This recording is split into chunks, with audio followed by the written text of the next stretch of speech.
Good evening and welcome to TalkSports, our weekly program. In fact, it's our midweek program where we speak with the movers and shakers in sports, the sportsmen, sportswomen, sports administrators, coaches, to bagay, everyone who directly or indirectly involved in sports. Well, as indicated, our guest on the program this evening, well, is no stranger to the program, I should say. Yes, no stranger to the program. And we'll be speaking about the Spice Isle T10 cricket tournament. Well, we get it correct, terminology and etc. But this is the second edition. And as you recall, with all the excitement, etc., last year promised that 2022 will be better than the inaugural year.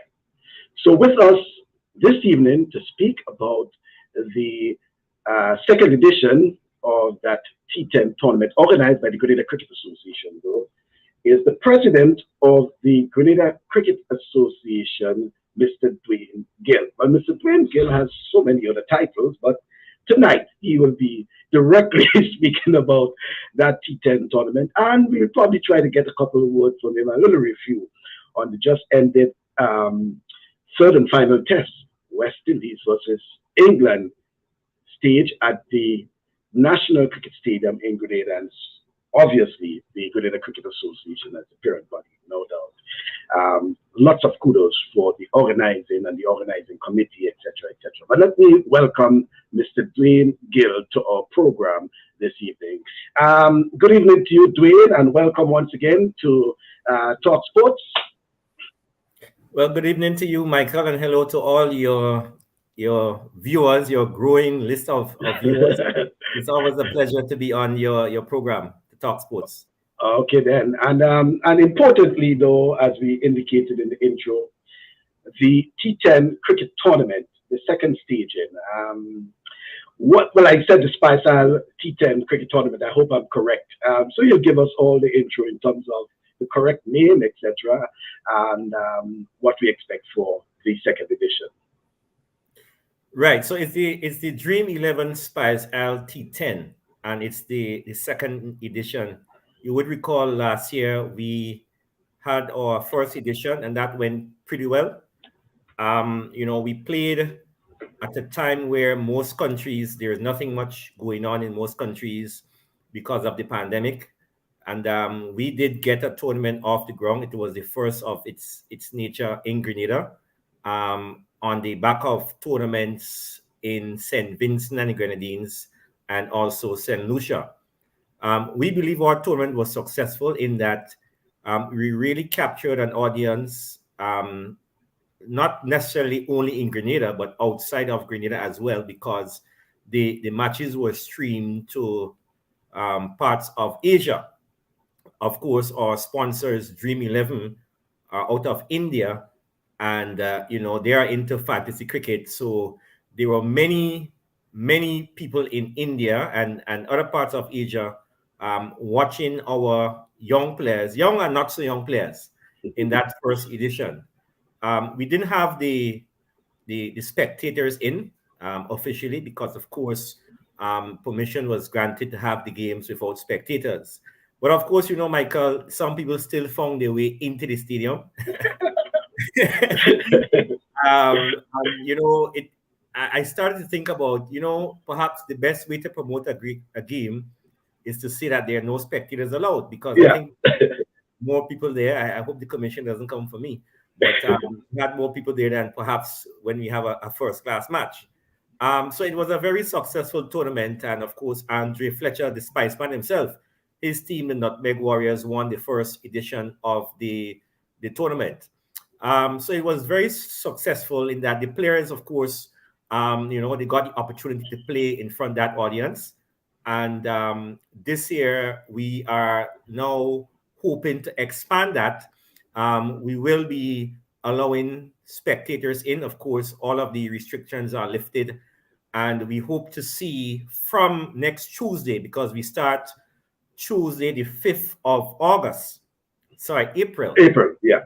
I'm probably thinking about Carnival. Because we had a Carnival-like atmosphere at the cricket just the other day.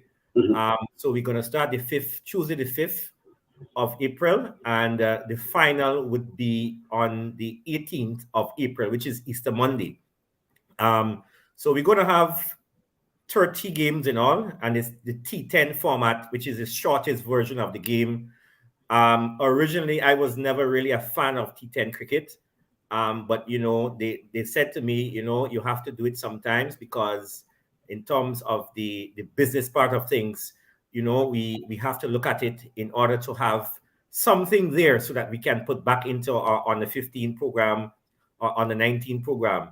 So because of that, I'm now a fan. And when I saw the exciting cricket last year from some of the players that emerged from that tournament, we feel that we kind of hit the jackpot because a number of players emerged and, of course, are now well known across the Caribbean and across the region. So, Michael, we are quite happy to start the second edition, which I said starts on Tuesday. 30 matches. We're going to have cricket each day, Tuesday, Wednesday, Thursday, Friday, right down until the 18th. There are going to be 2 matches per day, most of the days. And I think there are about 2 days, the 7th and the 11th. We're going to have 3 matches. And all the matches would be at the Grenada National Stadium. All the matches at the Grenada National Stadium. And probably I can get into the times shortly and tell you why we have those times. Right. But I think we're looking pretty good for the start, for the second edition, starting Tuesday, the 5th of April. Right. And probably first off, let me just, 2 persons that I want to greet. Kelvin Hector, good night to you, sir. And Gordon Boney Julian from Washington, D.C. Glad to know that you're locked in. And I'm certain if you locked in from Washington, D.C., the question that he asked to Dwain, how can you, see the excitement? And I know Dwain will probably get to that in a moment. But Dwain, what is important? You mentioned Andre Fletcher, but also important is that most of our senior players, most of our established and current players are actually playing in the T10 tournament. Yes, that's correct. I just mentioned Fletcher, but you've heard of a gentleman by the name of Devon Smith, and he is also the captain in one of the teams. He's captaining the Bayleaf Blasters. So he's there for his experience, and even within his team, you have a number of Windward Islands players, right? You have some of the local Windward Islands players like Devon's nephew Dennis Smith, who is the wicketkeeper. But I actually have it up on the screen now, so they're seeing it, so you can call the names there. Yeah. Yeah, well, at the bottom of that list, the second last one, you have Dennis Smith. Yeah. He's a Windward's player, wicketkeeper batsman, got a half century in the last first class match that the Windwards played against Trinidad in Trinidad. You will see there the Windward Islands captain, because we do have a few overseas players. I don't know if you can call them overseas because some of these guys are based in Grenada with the Windward Volcanoes. So technically, I mean, you could consider them local players. So Kavim Hodge, the Dominican batsman who bowls a bit of spin, he's in this tournament for the first time. And that team will expect quite a lot from him, not only with his batting, but also with his left arm spin. Now, just going through the list there, you will notice Sherman Lewis as well. Yeah. He is one of the Grenada Test players. And just below his name, you have another Test player, Neelan Pascal. Yeah. Neelan Pascal. So, Michael, we had this draft about 2 months ago. And I can safely say that the captain, Devon Smith, along with the coach of this team, Troy George, and the manager, Randall Batiste, I think they had a good time out in the draft by selecting. It looks like a very strong. I'm now studying myself, Apart from that, we do have some of the national players there at the bottom. We have Nkosi Saint-Hilaire. He is from Munich, and he's played for the Grenada senior team. And we have Jelani Robinson, who's another Dominican who played for the Windwards. He's a hard-hitting opening batsman, so he'll be there for the first time. And of course, there's one young man, name is there, and I'm sure, just like Teddy Bishop, his name will feature in the ranks of the West Indies on the 19 very shortly. Certain, based on his work ethic and his talent, that he should be around that group within the next 2 years. One, Dwain Joseph, a former student of the McDonald College. He has been in training with the West Indies on a 19 team. He is a wicketkeeper batsman, and much is expected from him. Not necessarily in this format. This is only 10 overs, but certainly in the future. So we have a mixture of youth and experience in the Bailey's Blasters team. Mm-hmm. Well, and I'm glad you mentioned that, Dwain, because people must know that when Dwain sees talent and he identifies talent, I recall some names you had mentioned, and you say, Michael, some time ago, well, a few years ago, and you say, remember that name, very good talent. And sooner or later, that person was moving up the ranks, So I know when you say, look out for Dwain Joseph, is a name that we must remember. Okay. If we may continue now, continuing, I'm telling you, Dwain, it's a situation now where I believe no team can really say that they have the edge over anyone. When you see the lineup, I mean, let's go with Ryan John team, the Saffron Strikers, for example. Yeah, so the Saffron Strikers, I think last year they came fourth. Devon's team came sixth at the bottom. Saffron came fourth. And, we thought this was one of the stronger teams on paper. This year they have another strong team, captained by Ryan John, who's one of the better white ball players, certainly in the windwards. So he'll captain that team. And with him, there are a number of players who also represented the windwards. At the bottom of this list, and only because it's in alphabetical order, is Josh Thomas, who is a windwards fast bowler. He's in the Royal Grenada Police Force. So he would lead that bowling attack. We do have a few overseas players there as well. Dylan Douglas, who is now participating in the VPL. He is a hard-hitting batsman who played for the windwards, and he is, I think he was the MVP of the VPL last year. So he is there. And we also have Kenneth Demba, the Vincentian off spinner. And locally, Lyndon Lawrence. This is a name that perhaps should have gone on to play probably white ball cricket at a higher level. He came up with the likes of Andre Fletcher, one of the most destructive batsmen in Grenada, and he's a wicketkeeper batsman. Now, there's a name there that really captured the imagination of everyone looking at the game last year. And this young man is from Caracou by the name of Michael Joseph. Right. Michael Joseph. Michael, you probably would know him from track and field. Track and field, yeah. Right. Right. This is a young man who played for the Grenada on the 19 team. He came into this tournament last year and he hit the ball out of the stadium on a number of occasions. And I mean, people ask, who is this guy? So, we're happy that this tournament would have exposed someone like him. We know he's there. We know he plays his cricket in Caracou. But just to see him on the screen and really taking the attack to the bowlers, it was just a joy to watch Michael Joseph. And he has with him Nicobi John, who is also from Caracou. So we haven't left out Caracou. Those guys were picked up in the draft. Of course, the coach of this team is Steve Mahon, and he knows all of the players in the country inside out. And I think this team will do well. There's a new manager in Keith Gibbs, and the captain Ryan John. I'm sure that they would have their plans and come in for the other team. We have other teams. We also have Darius Martin, who's another fast bowler from St. Vincent and Grenadines with some pace, and I'm sure it's going to be between him and Sherman Lewis, perhaps, to see who is the fastest bowler in this particular tournament. We have quite a number of express fast bowlers that we expect to have on show.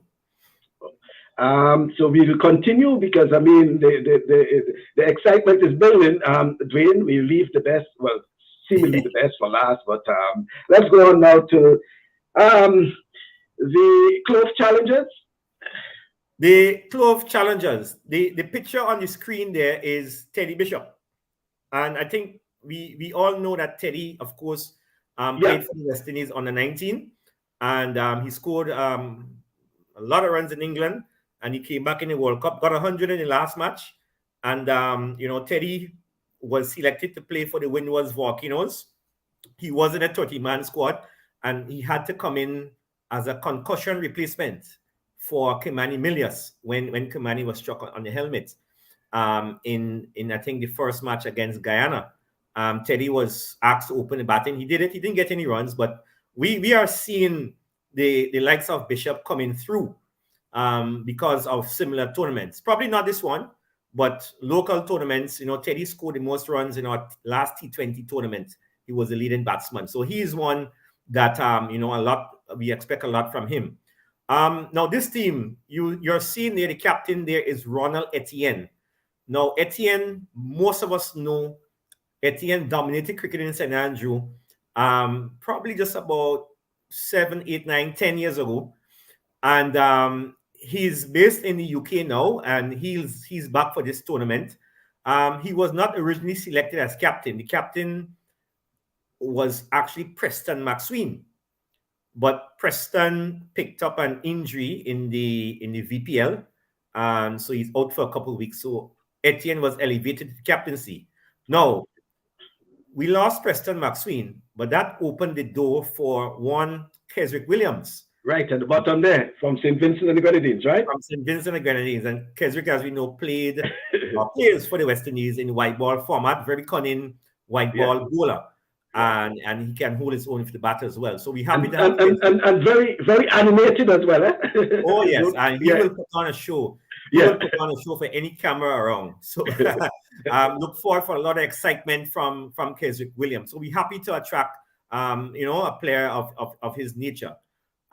Just going through that list, you would also see some of the players who represented Grenada over the last couple of years. Imran Joseph, who is now making a name for himself. We call him Blacks. He's done pretty well at the white ball format. I think he's also in the VPL. We have Darren Ned, the former West Indies under 19 pacer. He's there, and he actually batted at the top of the order for this team last year and got among the runs, and he's back there once more. So this team, it's a strong team, coached by Clyde Telesford, and the manager of this team is Johnson Richardson. Okay, folks. Well, the excitement builds up and continues, and I'm certain that the players themselves are looking forward to all the excitement, including the Ginger Generals. The Ginger Generals, yes. And that man on screen has a lot to prove. Roland Cato, the former West Indies B player and a Windwards Volcanoes player as well. He's in St. Vincent as well, and he will be here. He returns on Monday, and he will lead his team on Tuesday in the Spice Isle T10. You will see on that team, in terms of the overseas players, we have Kimani Milius. Yes, in Lucia, right?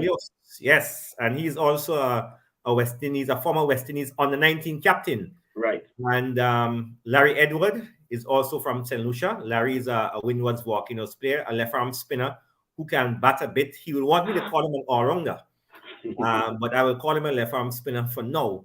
But he can bat a bit. Now, you will see, Michael, there, the name Johan Jeremiah. Yep. And this is one who played for Grenada. He's already played. In fact, in the last Windwards tournament, he made the most runs in the Windwards two-day tournament. He's finished studying. I shouldn't say finished, but he's completed his studies at KFIL, UWI KFIL in Barbados, and he's now back. And, we expect a lot from him, not only in this tournament, but certainly in the immediate future. We expect a lot from Johan. We have Nicholas Redhead, who is perhaps the most improved fast bowler in Grenada and in Windwards over the last couple of years. He's been training with the Volcanoes as well. And Gillan Tyson, the Dominican pacer, he is the other overseas player there. Apart from them, we have some of the guys who played national cricket for Grenada. Samuel Charles, who is a cousin of Andre Fletcher. He's a keeper batsman. Wow. And we have Keon George, who many of us knew from since under 15 when he dominated those leagues. Yeah. And he is now, trying to find his way back into contention for national selection. So this is a strong team. And there is Daniel McDonald as well, a name that is, Yeah. Yeah, that has been called in national, cricket as well. Huh? Yeah, McDonald has played national cricket, and Yeah, a very underrated player in my view. He bats yeah, left-handed in the middle, and he's a very useful off spinner and very good in the field. So this is the kind of player you need in your T10 format. So a very strong team again on paper. right. Okay, so another one that I don't think we have touched, the Cinnamon Pacers. This team runners up last year, Oh, well runners up. Okay. captained by Michael Narain from Redmond. I must say that because Redmond has produced quite a Yeah. number of cricketers, Yes. all in one area, very talented young men. So he's the leader of this group. And the star batsman of the tournament last year is back, Alec Alec. Atanaz, Yeah. the Dominican, And yeah, Wayward Islands player, right? Irons player, and you have to say he just recently played for the West Indies Presidents 11, Yeah, yeah. yeah, against England. So he started the first class season pretty well, and we expect quite a lot from Alec this year and even going on into the future. So he's there as well. And Michael, I think you mentioned this to me. Yeah. Tate Carmichael, the former Grenada and Windwards player, who's now based in the UK. Tate dominated some cricket in the UK. I read about it in I think it's the army-based leagues or Me, yeah. whatever it is, Mhm. and he's done pretty well, and he's back for this tournament. And I think he came in. I think you told me he came in today. Well, he's actually flying in. He left this morning when I somehow, I don't know, he saw the notice and he sent me that message. Michael, I'm speaking to you right now on a flight, on a flight. So he may be probably either he arrived today or he's en route. Yeah. Yeah, so he will bolster the batting there, batting in the middle. And we have Desron Maloney, another Windwards player, the opening batsman from St. Vincent. He's had a lot of experience in the VPL. In fact, he's the winning captain. So this team would have Micah would have some help with the likes of Maloney around. So we And have other then, there. and Julius Cyrus, the local Julius Cyrus, he has been. Well, we know him in football. But Yeah. I just wanted to mention his name. Yeah. What some of us don't know is that he actually represented the Grenada on the 15 and on the 19 teams. Very, very talented. He's one I thought, probably would have gone on. But the football, probably he had a better opportunity there. And he's now, I think, refereeing and whatnot. So Yeah. he's there. He's there. And we also have, apart from Cyrus, we have another off spinner there. They're on Hippolyte. He also played national cricket for Grenada. He bowls off spin and is a very capable middle order batsman. And we have the youngsters, Jamie Buddy, the fast bowler. We have Shion Andrew, left-handed batsman. And at the bottom, we have the Shante Thomas, who's a left-arm Chinaman googly bowler. And he played for the Grenada on the 15 team a couple of years ago. So a mixture of youth and experience in this team, you would have to see. Right. And for those who wonder, Julius Cyrus is actually the son of a former national footballer, Grenada Cyrus, who played for Queen's Park Rangers and played for Grenada back then in the 80s and 90s and was a very nippy striker. And I said we live in, I mentioned the best for last, but I still believe Dwain, that this tournament is wide open. They are the defending champions, but as you can see on paper, I mean, there's so much talent on show come, next Tuesday, that, this tournament is wide open. Fans, all I can do is just invite you to come out and support the guys. Let's go to the final one. Right. So the champion team, and I was told that I should say defending champion. Yeah. So, the Nutmeg Warriors. Nutmeg Warriors, led, of course, by Andre Fletcher.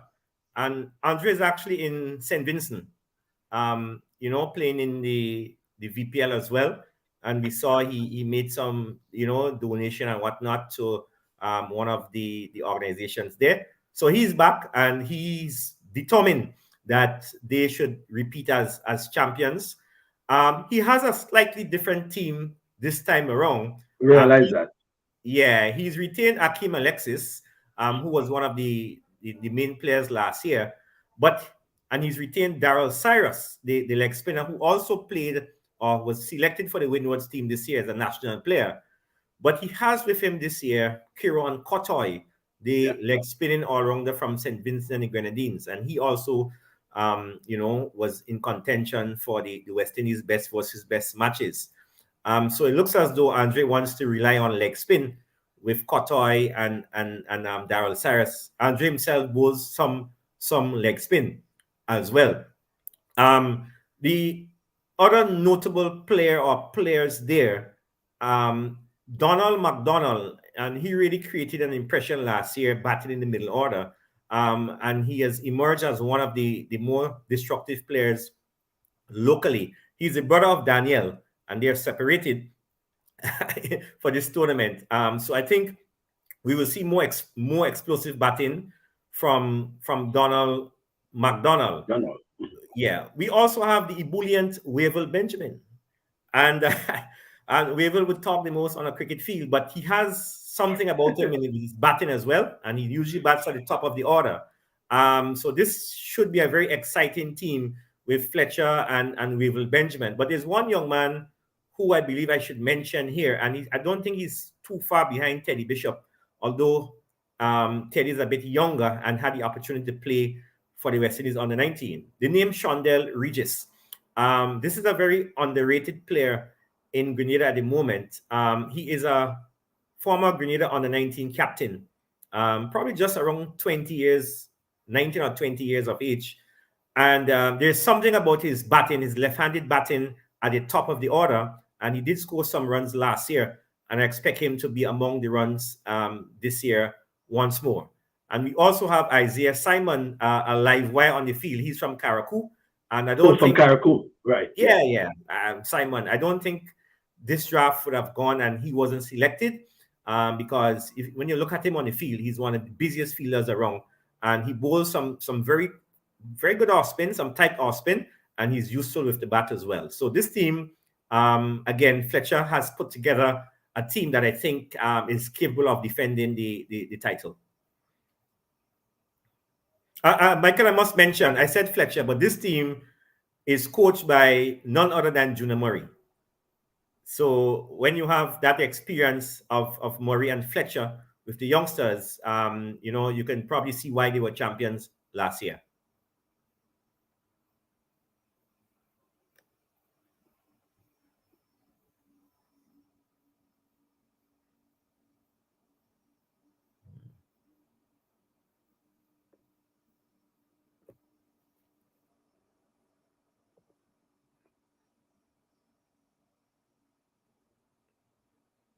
I'm not hearing.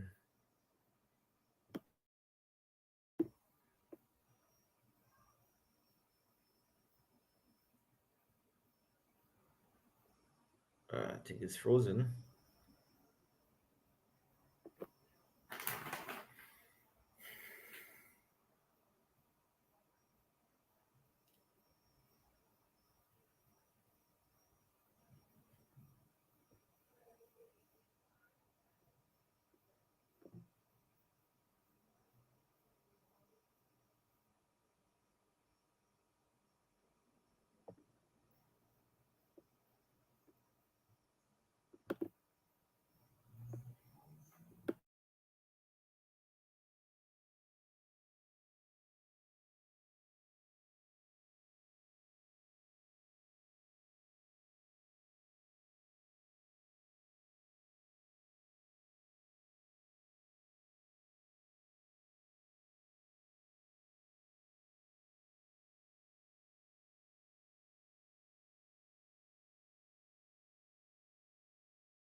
I may have lost you for a while. Dwayne, are you there?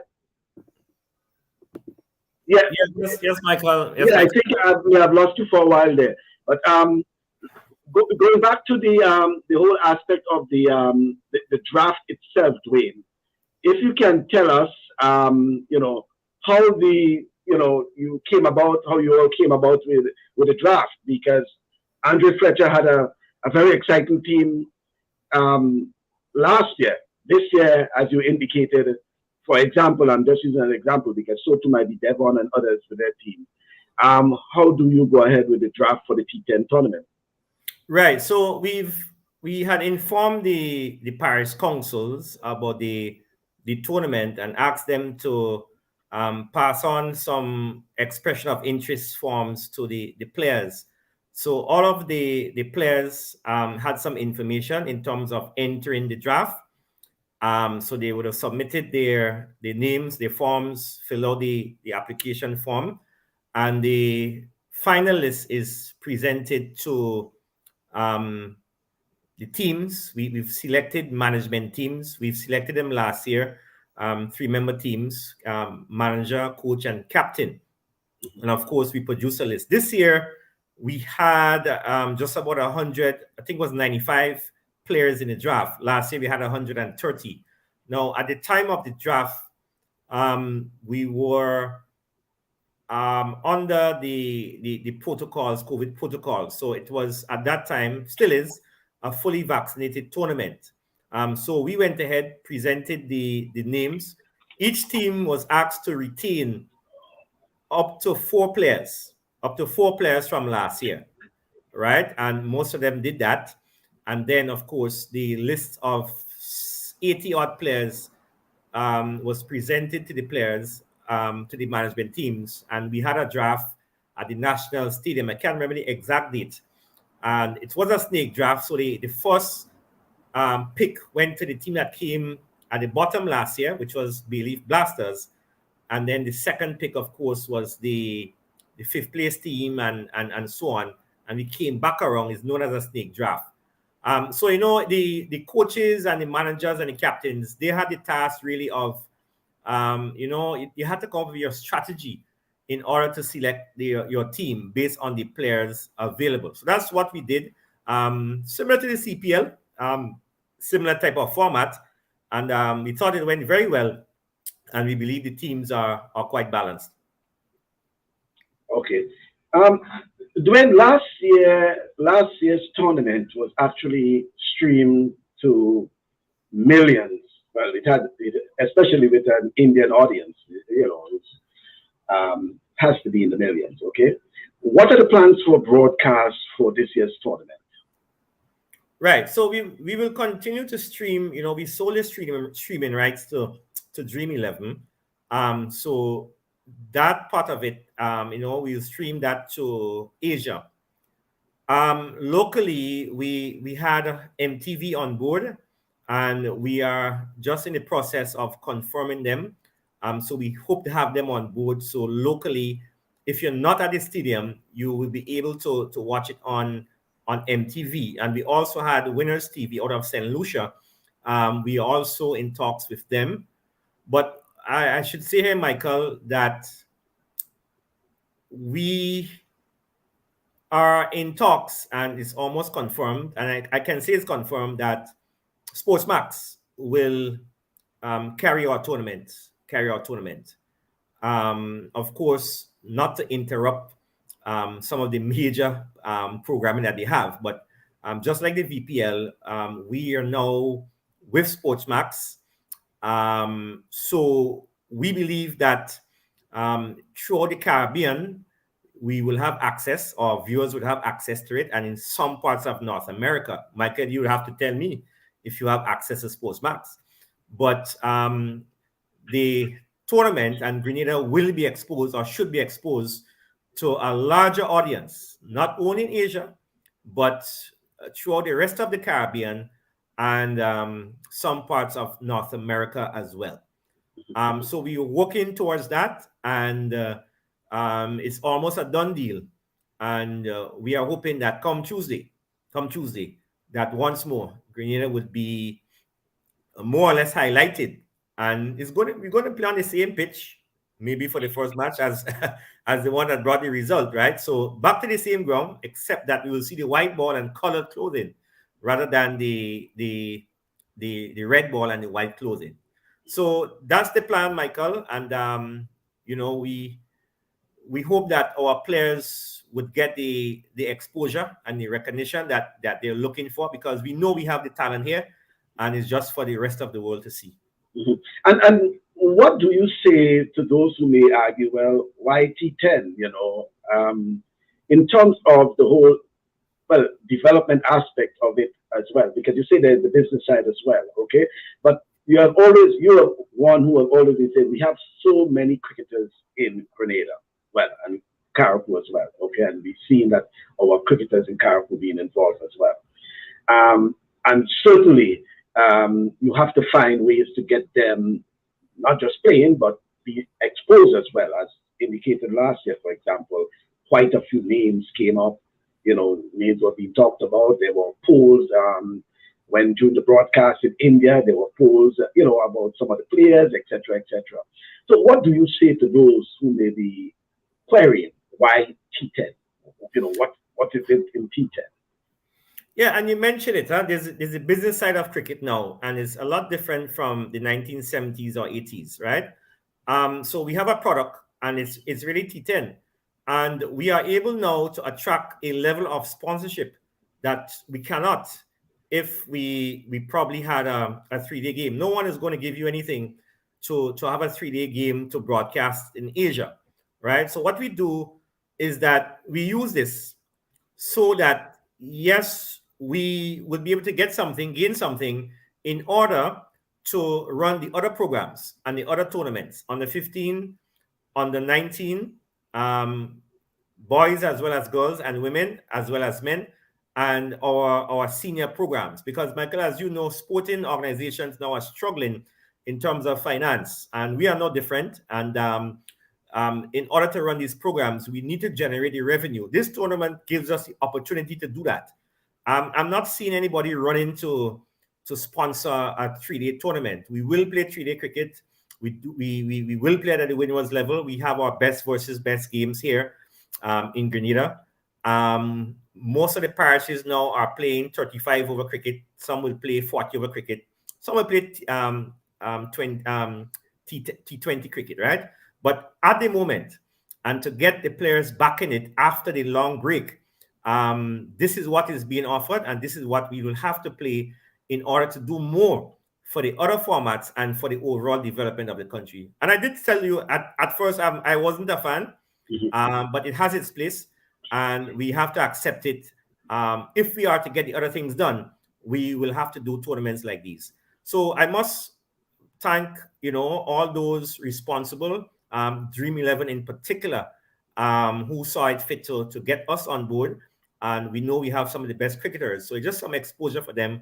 And I'm sure some of the players participating in this tournament, we will see them emerging in the longer formats of the game as well.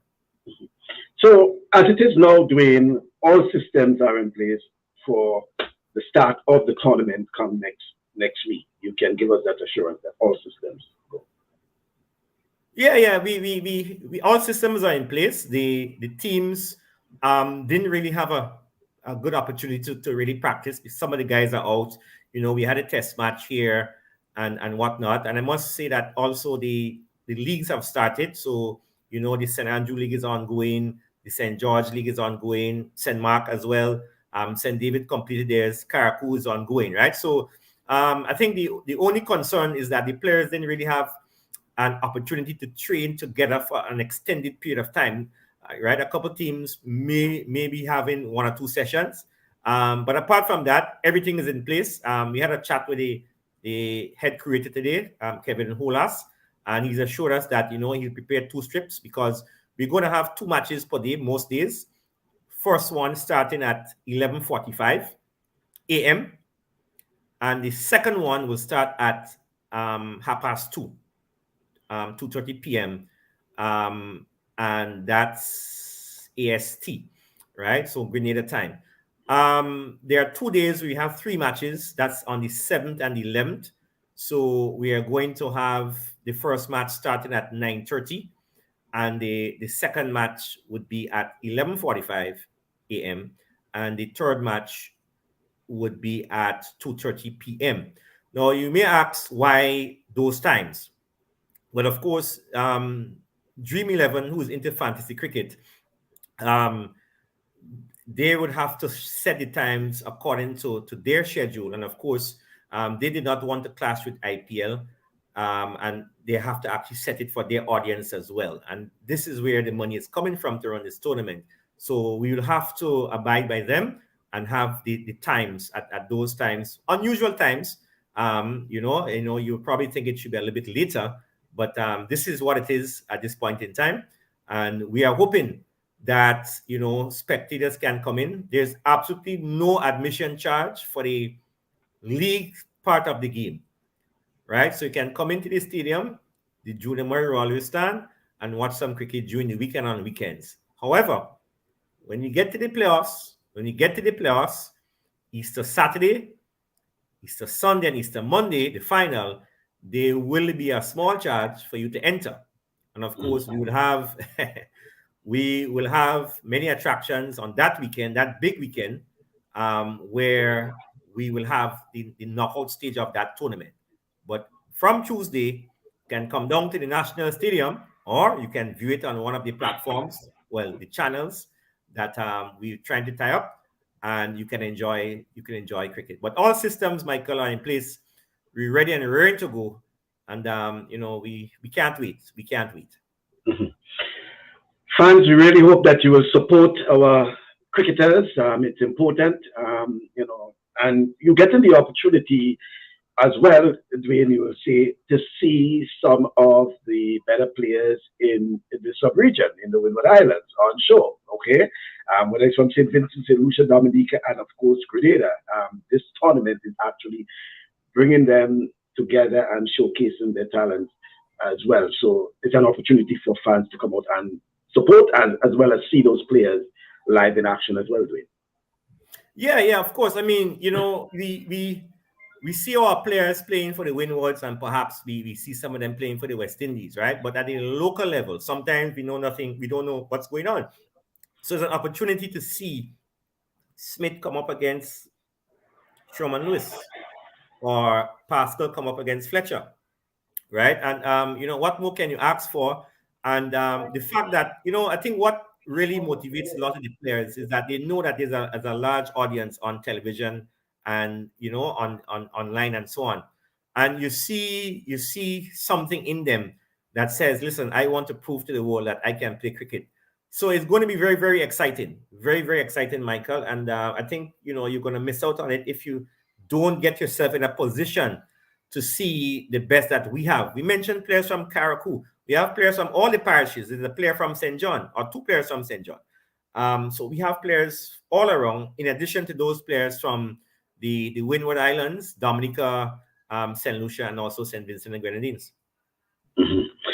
Dwayne, as promised, we want to talk a bit on the recent test match. We'll come back and just wrap up on the Dream 11 Spice, T10 tournament. But certainly, Dwayne, some kudos for the Grenada Cricket. Well, a lot of kudos, I should say. I shouldn't say some. I don't want to take away some, but kudos to the Grenada Cricket Association as the overall association under the auspices of Windward Islands and West Indies, Cricket West Indies as well.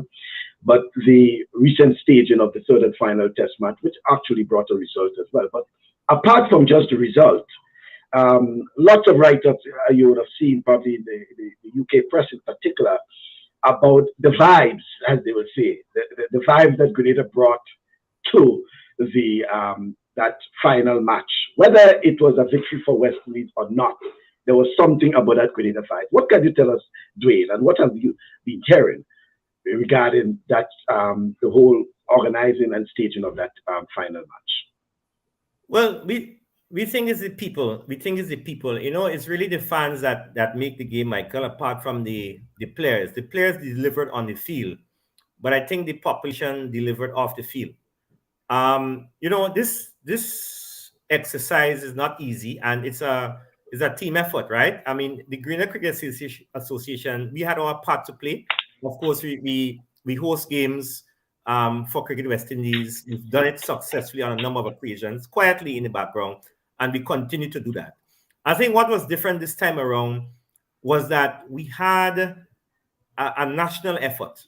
We had a national effort. So you would have seen the tours board taking the responsibility to promote the game, right? Not only in the UK, but across the Caribbean and within Grenada as well. And I must commend Petra Roach and her team at the tours, the Grenada Tours Authority. Because without them pushing the game, I don't think we've had the level of spectatorship there. When you look at Antigua and Barbados, the English fans, of course, outnumbered the local spectators, right? And in fact, it was, I don't even think the English fans even enjoyed that. The fact that you didn't have that the locals around, and that's what was different in Grenada. We did have that. We must also commend Spice Mass as well. Spice Mass Cooperation. The chairman, the CEO, and all of those entities that played a part in what we saw as an exceptional entertainment package, not only for the visitors, but certainly for the locals as well. So we must commend Mr. Jacobs, and of course we had Ricardo Kings Douglas, producing the whole thing. And that was, to me, I sat there and I was there for cricket, but I enjoyed I enjoyed the whole spectacle. We did have a lot of other players there. Of course, the stadium authority did a part in terms of getting the stadium ready. So everyone played a part. We had from the Ministry of Sports end, we had Mr. Crony, Mr. Colin Peters, the ground staff, Kevin Hulas and his team. They're the ones who worked very hard in terms of preparation of the surface. The wind was volcanoes had to shut down preparations in January to allow the preparation of the pitch and field. And that went quite well and worked for us because, I think we were able to produce a winning surface, a surface where the teams could have gotten a result. And that could not have been done in Antigua and Barbados. So I think we have a lot to shout about. I must also give tremendous credit to Troy Garvey and the way he led, Grenada's preparations for this tournament or this series, this leg of the series. The government of Grenada, of course, for accepting the matches. And Michael, this was not easy. When you look at the 10 venues that we have around the Caribbean, and I remember when it was announced that Grenada was hosting the third test, there were some people in some of our own islands who almost objected to it, the fact that Grenada, of all the other territories, could have this test match. And Michael, guess what? We delivered. We delivered. So it really says a lot about how we do things in Grenada, and especially when it comes to sporting events. It wasn't easy. There were issues. There were a lot of issues behind the scenes. It had to be solved, and we did it. There were issues in terms of ticketing from the very beginning. Many people came on the first day and had to wait for lengthy hours, and we want to apologize to them. No fault of ours, but we couldn't let them know that. We just had to do the job and put a smile on our faces. And I think we did exceptionally well. And I'm so happy that people were able to leave the game, not only because West Indies won. I know we're happy because West Indies won, but I think we delivered. We delivered, Michael. Yeah, well, and as indicated, if you follow the UK press, which sometimes be very critical, and most of what I came over, in terms of review, had high marks for that Grenada leg of that series, and even with a West Indies victory, they were basically celebrating Grenada's hosting. Of the match and what Grenada brought to it, as some of them were saying, Grenada brought a vibes to it. The English folks, the English blokes, as they would say, Yeah. enjoy themselves with. Well, I mean, when you look at the writers, you go on Cricket Info and you saw what was written about Grenada, especially when they compared us to Barbados and Antigua. You know, you had to feel proud, very proud. And this thing started. I mean, I remember Michael in Barbados, Woody Richard. He sent me a message suggesting that we have to make sure that we have a good surface in Grenada. And I was able to take a photo of the surface being prepared where there was a lot of grass.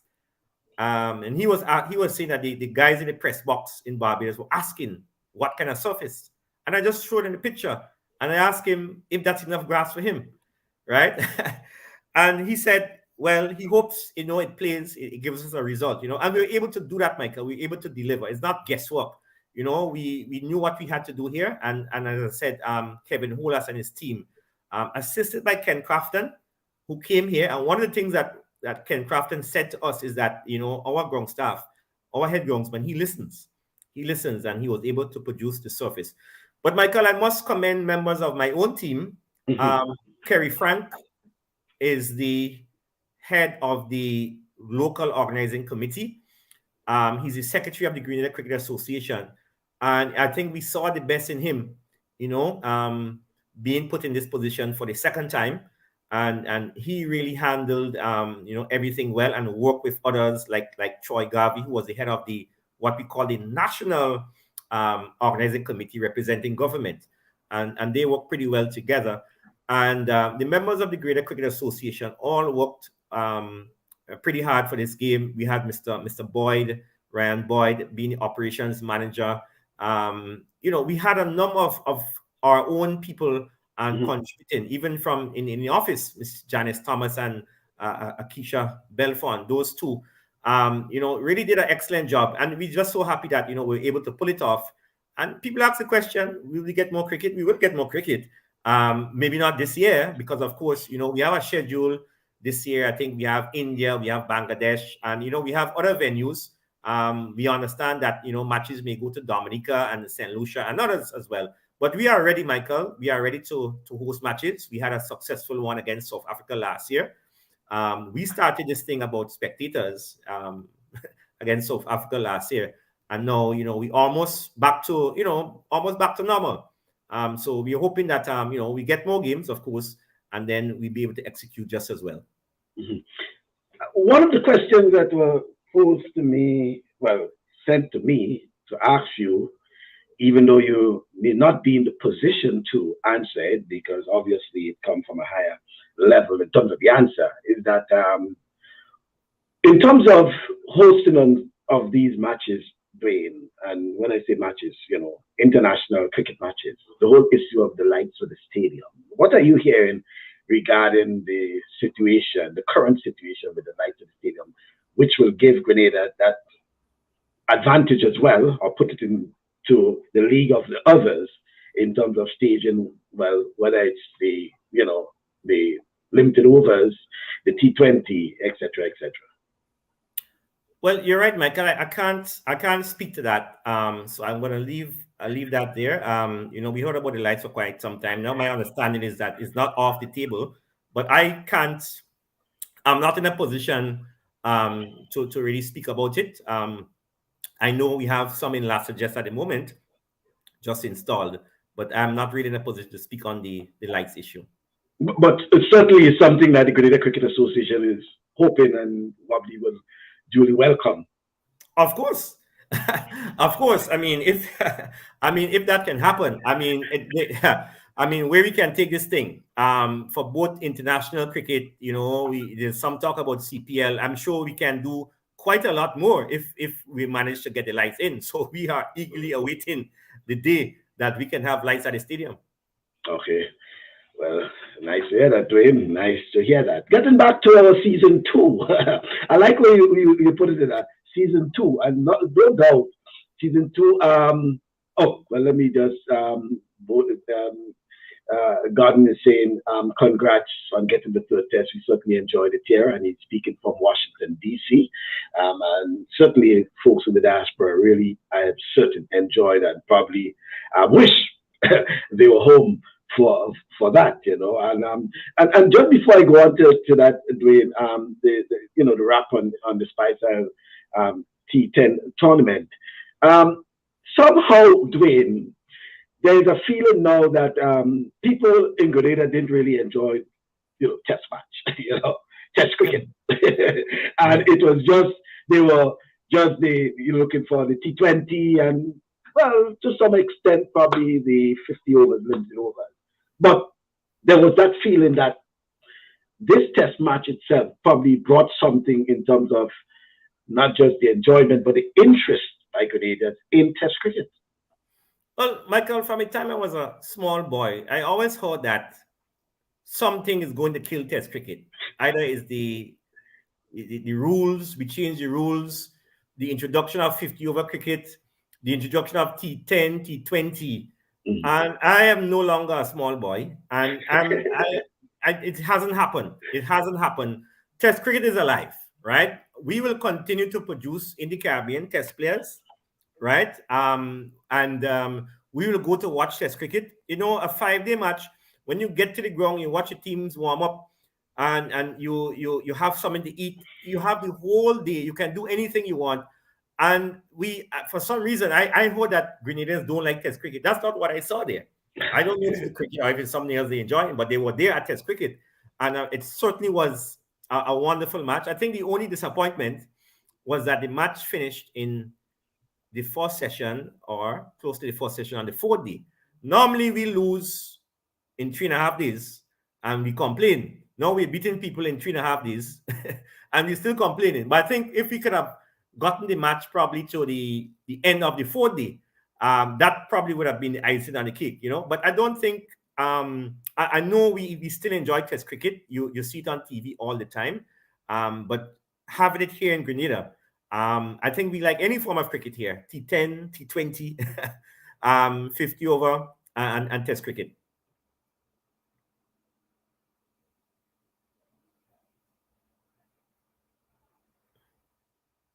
Michael, I think I lost you. I'm not hearing or seeing you.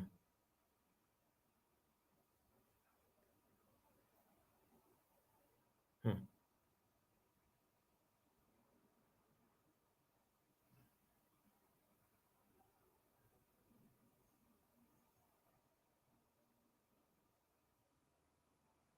Not sure what's happening.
Okay, folks. Well, we had some issues with the coming to the end of the program, and I do want to apologize for that. But of course, Dwain has been giving us lots of information regarding the the T10 cricket tournament, the T10 cricket tournament. Okay, the Dream 2 Spice Isle T10 cricket tournament, which will get going on Tuesday, the 5th of April until the 18th at the Grenada Cricket Stadium. So please, if you have the time to be at the stadium, please be there. The opportunity to see some of the top cricketers in action, whether it's Andre Fletcher, whether it's Devon Smith, and Neelan Pascal, Sherman Lewis, most of our top players, well, except for Preston McSween, as Dwain Gill indicated, because he has an injury, will be on show during that period of time there. So get the opportunity to see our players in action at the cricket stadium. It's an opportunity to see those players there as normally, as I said, normally you don't get the opportunity to see those players in action, but here is an opportunity for you to see them in live and living color at the cricket stadium in Grenada. Andre Fletcher, whether it's Devon Smith, Ryan John, just name them. Cato, Roland Cato, yes. And some of the youngsters will also be in action. So it's an opportunity for you to go out and see them in action as they will be, representing the various teams, whether it's the clove, the saffron, the nutmeg, the various spices, I should say. Definitely is an opportunity to see that. I want to thank Dwain Gill, the president of the Grenada Cricket Association, for being on our program this evening. Unfortunately, our program, we had some technical difficulties coming towards the end, but no doubt provided lots of information to us regarding the tournament. There's an opportunity, as he indicated, for live coverage on television. But if you have the time to be there, I know you like to see yourself on TV. Whether it's in India, whether it's around the region, there's an opportunity for you to be on TV as well. And go there and support the youngsters in the cricket. Folks, that's our program for this evening. The opportunity is yours to join me on Saturday for another in our program. It will be our Saturday Sports Special. I'm Michael Mascom, thanking you for being part of our program and looking forward to you being on our program come Saturday from 1 o'clock in the evening.